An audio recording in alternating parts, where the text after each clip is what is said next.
Today we've been recording the final episode of Sherlock, which is a 3-part drama for the BBC. It's just coming up very soon.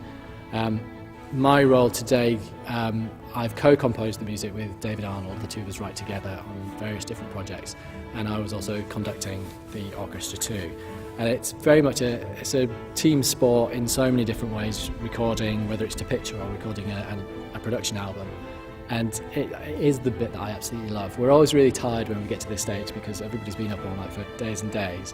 But then the thrill of actually being in the studio with the musicians, making music live, never wanes.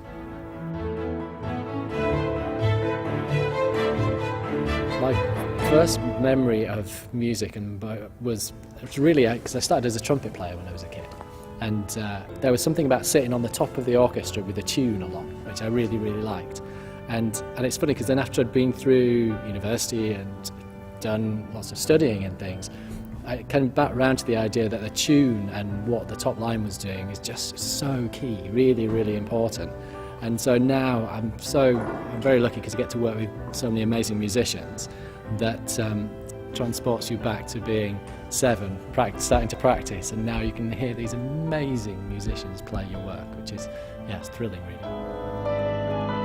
My process kind of changes depending on whatever the nature of the project is, because I think different ways of composing and different ways of finding new music suit different kind of outcomes. I think we always try and either make something geographically exciting, like go somewhere that's got an amazing studio or it's got an amazing landscape that affects what you do and makes it, hopefully gives it a little bit of extra magic. Sometimes you just need to kind of get really inside the genre, because otherwise I think I find it difficult working in a vacuum. I like to have a story or an atmosphere or something to work from. The KPM Dramedy album, it's a fabulous example, I think, of working together with KPM and making that combination between the film work that I'm already doing and having that directly feed into the work that I do for KPM. Often the demands of the specific picture that you're working on mean that there's certain ideas that you can't necessarily fully develop just because that scene was only a minute long and that never happened again. It's actually a really it's quite a therapeutic thing to do after a film. It's going to then expand some of the music that was in it and produce sometimes what you might have wanted to do in the first place, but the story didn't go that way.